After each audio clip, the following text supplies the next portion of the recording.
Hello, welcome back to my channel. In this episode I'll be doing a book report, and it's been quite a while since the last one.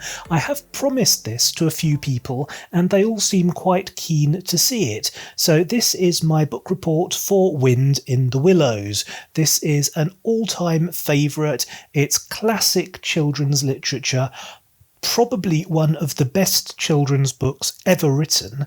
It's certainly got some of the most beautiful prose, poetic, pastoral, just gorgeous, glorious writing. I absolutely love it. It's some of my favourite prose from any book ever written.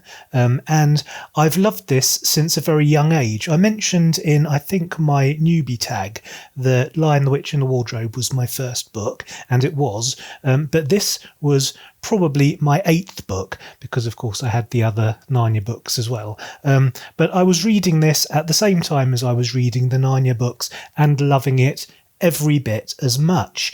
And of course, Wind in the Willows has also been adapted multiple times in multiple different media.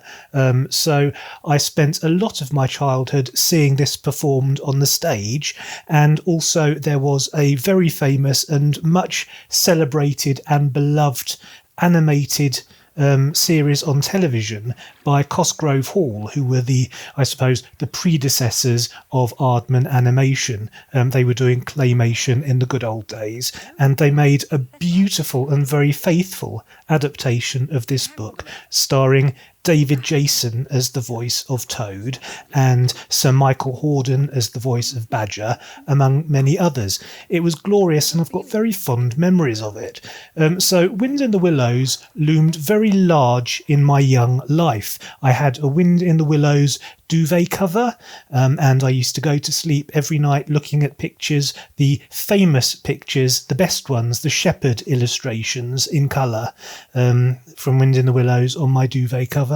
And I used to dream about these characters: Mole, Ratty, Toad, Badger. They were old friends, and this book is an old friend. So it's long overdue that I do a report of this book.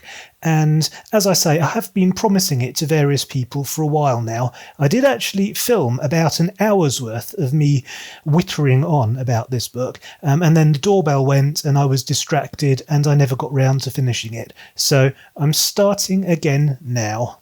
So this is Wind in the Willows by Scottish novelist Kenneth Grahame, first published in 1908. He wrote this shortly after retiring from his position as Secretary of the Bank of England, and it was an expansion of the bedtime stories that he had been telling his son Alistair for many years. Alistair was born blind in one eye and with various other health issues which plagued him for all of his life, and Kenneth Grahame obviously was a very good Edwardian father, in the sense that many good Edwardian fathers were, and he made up bedtime stories for his son.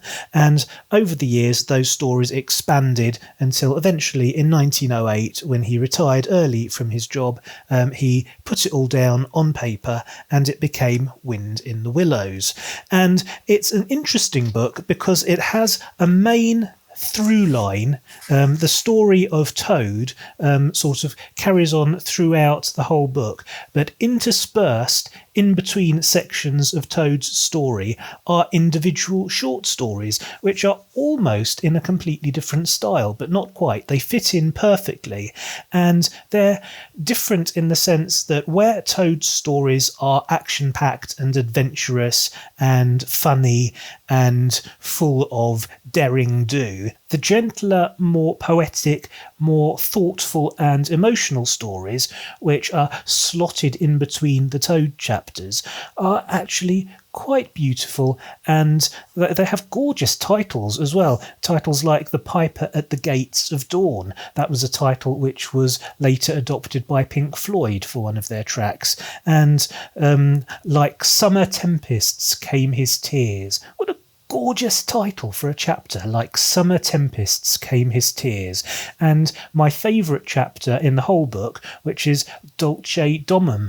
Now this is a chapter in which the character of Mole returns to his long abandoned home in quite an emotional state, and is assisted by his dear friend Ratty, putting the place to rights, making it homely again, getting a fire lit, preparing some food, and welcoming in some carol singers. And it is just such a cosy, warm, comfortable, gorgeous story, and it's interspersed in between the main storyline, and it fits in perfectly. In all honesty, my favourite sections of this book are the sections which deal with all the stuff that happens when Toad's off having his adventures and you're not with him. Toad is a great character and his adventures are fabulous, but I prefer all the stuff that was happening while Toad is out of the picture. I really enjoy Chapter 3, The Wild Wood, which rolls on smoothly into Chapter 4, Mr. Badger, and then Dulce Domum, which feels like a continuation of the Mr. Badger chapter, but is actually a completely separate story. And then we jump back into Mr. Toad in Chapter 6. So there are these little interludes which are very often missed out of abridged versions of the book and abridged recordings, and also most of the adaptations and dramatizations, because they're surplus to requirements. They don't further the main narrative about Toad and his adventures. But I prefer Mole and Ratty and Badger, to be honest. I'm much more interested in the camaraderie and the gentle reflection on their surroundings, and just the pleasure that they take in the gorgeous surroundings of the English countryside, which is evoked so beautifully and so nostalgically throughout the whole of this book. This is a book that was beloved not just by the masses, but also by scholarly people and by authors who really knew what they were talking about. Authors like A. Milne, creator of Winnie the Pooh. Milne was so obsessed with this book and so in love with it that he said this. I'm going to give you an actual quote now from A. Milne.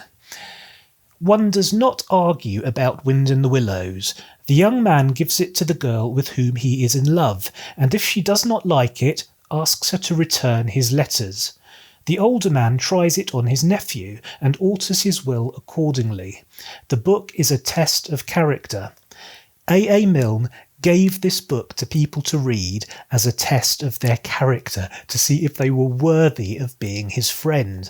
That's quite a serious recommendation for the quality of the work contained within these pages. As I mentioned before, this has been adapted a lot. Here are some statistics.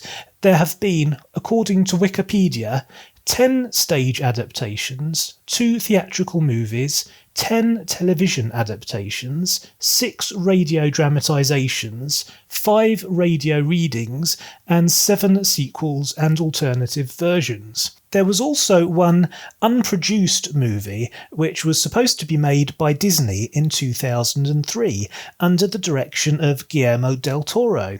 And here's what he had to say about the project and why it ended up not happening. "It was a beautiful book, and then I went to meet with the executives, and they said, could you give Toad a skateboard and make him say radical dude things? And that's when I said, it's been a pleasure." Yes, Disney once again attempting to shit all over classic children's literature from Britain. It's rather a dark and sombre way to end a book report about Wind in the Willows, but it would be remiss of me not to mention the fact that there is now a murder, an actual real-life murder associated with this book. It's called The Wind in the Willows Murder, and it happened in 2016 when historian Adrian Greenwood was tortured and murdered in his home by a thief trying to get hold of a 1908 original first edition print of this book. The thief was later caught and the book was recovered, and it was the subject of a Channel 4 documentary called Catching a Killer, The Wind in the Willows Murder. I haven't seen it because personally I don't want to tarnish my thoughts and feelings about this book by seeing a dark and sinister murder case relating to it. I don't want to spoil this book for myself by having that sort of association, but as I say, it would be remiss of me not to mention it in my report. So if you're interested, I'm sure you can probably find it on YouTube. It's a Channel 4 documentary, Catching a Killer, The Wind in the Willows Murder. So Wind in the Willows by Kenneth Grahame, one of my all-time favourites. It's a beloved classic and has been so ever since 1908. It's never been out of print. And if you don't do anything else in your bookish life, you should definitely give this one a try. It comes with my highest possible recommendation. And on that note, I think I'll call it a day. Thank you very, very much for watching. I hope you enjoyed it. If you did, you know what to do. Please hit the subscribe button, hit the like button, and I will see you next time. See you later.